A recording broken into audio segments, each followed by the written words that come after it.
Hello बच्चों, स्वागत है आप सभी का एक बार फिर से डीएसआर फॉर यू में। मैं दीपेंद्र सिंह राजपूत कक्षा 9वीं के बच्चों के लिए विज्ञान के मोस्ट इंपॉर्टेंट क्वेश्चन लेके एक बार फिर से हाजिर हूं। बच्चों, इस वीडियो में मैं आप लोगों को मोस्ट इंपॉर्टेंट क्वेश्चन देने वाला हूं। अभी तक आपने हमारे चैनल के वीडियो देखे और आपको इसमें फंसा भी है बहुत कुछ, तो प्लीज़ बच्चों चैनल को सब्सक्राइब कर लो, क्योंकि हमारे चैनल में आपको ऐसे ही काम की जानकारी दी जाती है। बच्चों, सिलेबस तो आपको मालूम ही है कितना क्या आना है, तो देख लेते हैं हम फटाफट। यहाँ पे अध्याय 1 है जो हमारे आसपास के पदार्थ, इसमें शुरुआत करते हैं। सबसे पहले आपको पहला ऑब्जेक्ट, पदार्थ की कितनी अवस्थाएं होती हैं बच्चों? 3। कौन कौन सी? ठोस, द्रव और गैस। पदार्थ की किस अवस्था में कणों के मध्य न्यूनतम रिक्त स्थान होता है? तो जो ठोस होते हैं उसमें बहुत कम स्थान होता है, और जो गैस होते हैं उसमें सर्वाधिक विसरण पाया जाता है। चौथा कर लीजिएगा।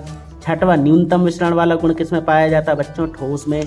8वां, बर्फ का गलनांक कितना होता है? बर्फ का गलनांक 273.15 केल्विन होता है। ठीक है, ये तैयार कर लीजिएगा। रिक्त स्थान देख लें बच्चों। दूसरा है बर्फ का गलनांक, तो वही चीज़ अभी भी हमने देखे। केल्विन किसका मात्रक है बच्चों? ताप नापते हैं केल्विन से। फिर ठोस कार्बन डाइऑक्साइड को क्या कहते हैं? शुष्क बर्फ या फिर ड्राई आइस भी कहा जाता है। 5वां है पदार्थ की कितनी अवस्थाएं होती? 3। ठोस, द्रव और गैस। फिर एक शब्द में उत्तर ये देख लीजिएगा। ये है प्रश्न 3, 4, 6वां, 7वां। इनके उत्तर आपको पीछे मिल जाएंगे। ये मिल गए आपको इसके उत्तर। फिर बच्चों अति लघु उत्तरीय प्रश्न, तो पहला है ठोसों की अपेक्षा द्रवों में विसरण की दर अधिक होती है, क्यों? क्यों होती है? क्योंकि उनके कणों में रिक्त स्थान अधिक होता है, इसलिए। फिर गलन, गुप्त ऊष्मा पढ़ लीजिएगा। गुप्त ऊष्मा, ये परिभाषा बहुत अच्छी है, इसको पढ़ लीजिएगा। ऊर्ध्वपातन क्या होता है बच्चों? जब किसी चीज़ को जलाया जाता है तो जलाने में पहले, जैसे इस पेन को हम जलाएं तो सबसे पहले वो क्या होगा? पिघलेगा।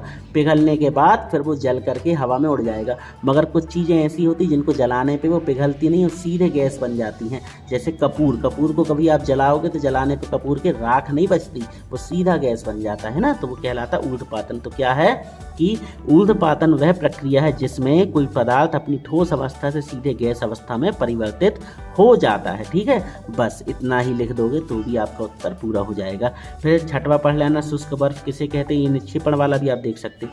शुष्क बर्फ किसे कहते हैं, ये पढ़ लीजिएगा।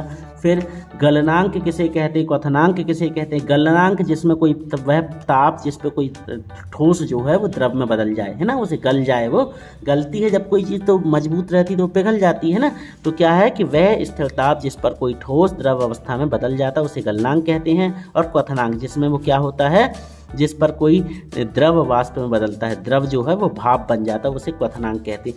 एलपीजी का पूरा नाम लिक्विड पेट्रोलियम गैस या द्रवित petroleum gas. CNG compressed natural gas या संपीड़ित प्राकृतिक गैस, ये पढ़ लीजिएगा। फिर दूसरा क्वेश्चन, गर्मी के दिनों में कूलर अधिक ठंडा क्यों रहता है? तो ये पढ़ लेना इस प्रश्न का उत्तर। फिर गर्मियों में हमें कैसे कपड़े पहनने चाहिए? तो सफ़ेद रंग के, क्योंकि सफ़ेद रंग ऊष्मा का क्या होता है? कुछ अलग होता है। ठीक है, इसलिए इसको सफ़ेद रंग पहनना चाहिए। वाष्पीकरण क्या है, ये पढ़ लीजिएगा। फिर ठोस, द्रव, गैस में अंतर, ये तैयार कर लेना, मज़ेदार क्वेश्चन है बच्चों। फिर 13वां है बर्फ़ का टुकड़ा जल पर क्यों तैरता है? ये पढ़ लेना, क्योंकि बर्फ़ जल से हल्की होती है ना, बर्फ़ का घनत्व पानी से कम होता है। ये लिख देना, बर्फ़ का घनत्व पानी से कम होता है, इसलिए बर्फ़ का टुकड़ा जल पर तैरता है। बस इतना लिख दोगे तो भी आपको पूरे नंबर मिल जाएंगे। 16वां प्रश्न तैयार कर लेना आप लोग, इंपॉर्टेंट क्वेश्चन है। 19वां क्वेश्चन इसको तैयार कर लीजिएगा। फिर इसके बाद हमारा अध्याय 2 आ गया, हमारे आसपास के पदार्थ शुद्ध हैं। तो पहला प्रश्न, 2 या 2 से अधिक पदार्थों का समांगी मिश्रण क्या कहलाता है बच्चों? विलयन कहलाता है। फिर 5वां प्रश्न, वायु क्या है? गैस का गैस में विलयन। बहुत सारी गैसें मिक्स होती हैं ना हवा में, तो वही चीज़, इसे क्या है? गैस का गैस में मिश्रण है। फिर मोमबत्ती का जलना क्या है? रासायनिक परिवर्तन है बच्चों। फिर रिक्त स्थान की पूर्ति कीजिए, तो 3, 6वां, 7वां पढ़ लेना आप लोग बहुत अच्छे से। फिर सही जोड़ियाँ पूरी देख लेना। एक शब्द में उत्तर, पीतल के घटक। पीतल किस चीज़ से बनता है? तो पीतल बनता है बेटा तांबा और जस्ता से। अति लघु उत्तरीय पहला क्वेश्चन, आसवन। आसवन पढ़ लेना। क्रोमेटोग्राफी पढ़ लेना। फिर प्रभाजी आसवन पढ़ लेना, ये अच्छा क्वेश्चन है। फिर क्रिस्टलीकृत विवरण के 2 अनुप्रयोग, ये पढ़ लीजिएगा। ठीक है, फिर इसके बाद बच्चों धातु अधातु में अंतर। तो धातु क्या होता है? लोहा। लोहा कैसा होता है? चमकदार। लकड़ी कैसी होती? जिसमें चमक नहीं होती। तो धातुएं चमकीली होती, अधातुएं चमकीली नहीं होती।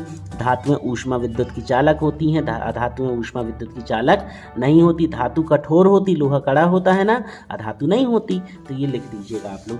फिर यहाँ पे बेटा तत्व यौगिक में अंतर तैयार कर लेना, मज़ेदार क्वेश्चन है ये भी। फिर इसके बाद यौगिक मिश्रण में अंतर, इसको पढ़ लेना। मिश्र धातु किसे कहते हैं, इसको पढ़ लेना आप। मिश्र धातु, मिक्स धातु, जब मिक्स कर दी जाए, एक धातु में दूसरी धातु को मिला दिया जाए तो उससे जो चीज़ बनती है उसे मिश्र धातु कहते हैं। क्या, ऐसी धातुएं जिनका 2 या 3 धातुओं के मिश्रण से निर्माण हुआ हो या बनाया गया हो उन्हें मिश्र धातु कहते हैं। कोलाइडी विलयन की परिभाषा पढ़ लेना। अच्छा, ये पढ़ लेना रासायनिक परिवर्तन के उदाहरण, भौतिक परिवर्तन के उदाहरण, कोलाइडी विलयन पढ़ लेना आप, ठीक है।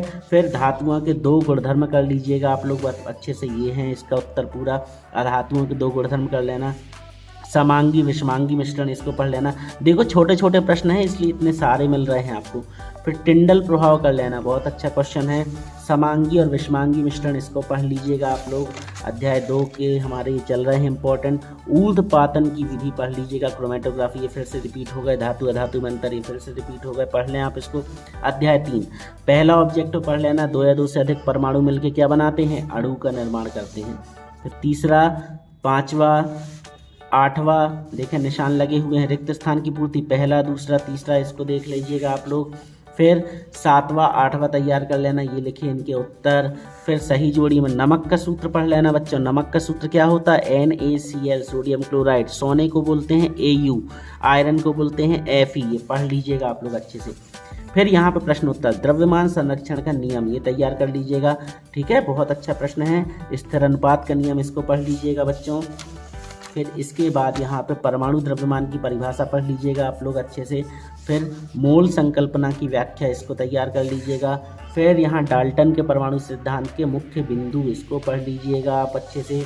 यहाँ पे ये 17वां क्वेश्चन, इसको पढ़ लीजिएगा, ये याद कर लेना है। Al2SO4, इसको क्या बोलते हैं, एल्यूमिनियम सल्फेट, एल्यूमिनियम सल्फेट। फिर CaCl2 calcium chloride, K2SO4 potassium sulphate, KnNO3 potassium nitrate, ये याद कर लेना बच्चों अच्छे से आप लोग, ठीक है। ये हो गए हमारे अध्याय 3 तक के। अध्याय 4 परमाणु की संरचना, तो परमाणु की संरचना में तीसरा पढ़ लेना, इलेक्ट्रॉन की खोज। तो इलेक्ट्रॉन में पीछे ना है तो यहाँ थॉमसन में भी ना है, पर याद रखना स्टीन में भी ना है, तो याद रखना, कंफ्यूज मत हो जाना, J थॉमसन, इलेक्ट्रॉन की खोज।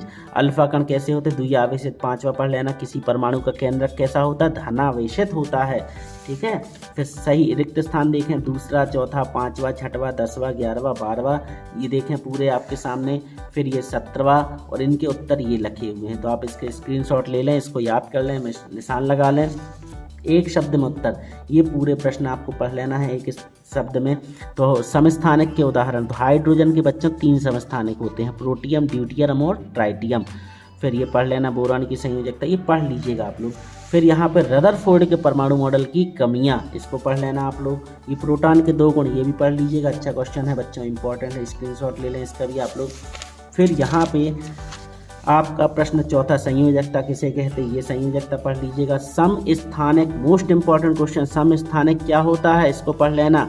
समस्थानिक, जिनका स्थान एक सा हो, है ना, ऐसे परमाणु जिनकी संख्या समान हो परंतु द्रव्यमान संख्या भिन्न हो, उसे समस्थानिक कहते हैं। ये प्रश्न बनता है हाइड्रोजन के 3 समस्थानिकों के नाम। तो पहला होता बच्चों प्रोटियम, दूसरा ड्यूटीरियम, तीसरा ट्राइटियम, ये पढ़ लेना, मोस्ट इंपॉर्टेंट क्वेश्चन है बच्चों। संभारक पढ़ लीजिएगा, संभारक क्या है। फिर इसके बाद संभारक का उत्तर ये चल रहा है यहाँ पे, समस्थानिकों के उपयोग, ये पूछ लिए जाते हैं, इसको पढ़ लीजिएगा, समस्थानिकों के उपयोग। फिर संयोजकता किसे कहते हैं, ये पढ़ लेना आप लोग, अच्छा क्वेश्चन है। फिर समस्थानिक संभारक में अंतर भी आ जाता है, परमाणु संख्या पूछा जा सकता है, ये पढ़ लीजिएगा आप लोग, अच्छा क्वेश्चन है। फिर समस्थानिकों के 2 अनुप्रयोग, वही अभी जो निकल गया यही प्रश्न। फिर यहाँ पे बच्चों 8वां क्वेश्चन, परमाणु संख्या, परमाणु द्रव्यमान, ये पढ़ लेना आप, इसका भी स्क्रीनशॉट ले लें आप लोग। फिर यहाँ पे हो गया ये। फिर इसके बाद हमारा 18वां क्वेश्चन, इलेक्ट्रॉन के 2 गुण, ये तैयार कर लीजिएगा, अच्छा क्वेश्चन है। फिर 19वां, लिथियम और क्लोरीन परमाणु की संयोजकता लिखिए, इसको याद कर लीजिएगा। फिर समस्थानिक और संभारक की परिभाषा लिखिए, तो ये तैयार कर लीजिएगा आप लोग, ठीक है, ये परिभाषा भी हो चुकी है। फिर यहाँ पे रदरफोर्ड का परमाणु मॉडल को समझाना है, ये तैयार कर लें आप लोग। फिर बोहर का परमाणु मॉडल की व्याख्या, इसको भी आप तैयार कर लें। तो बच्चों ये हो गए हमारे 1 अध्याय से अध्याय 4 तक के इंपॉर्टेंट क्वेश्चन। अगला वीडियो जो होगा उसमें बाकी पूरे अध्यायों के प्रश्नों के उत्तर मैं दे दूंगा। तब तक आप इतनी तैयारी करें, और अभी तक आपने चैनल को सब्सक्राइब नहीं किया तो प्लीज़ चैनल को सब्सक्राइब करके हमारे चैनल से जुड़ जाएँ। मिलते हैं बहुत जल्द अपने अगले वीडियो में, तब तक पढ़ते रहिए, बढ़ते रहिए।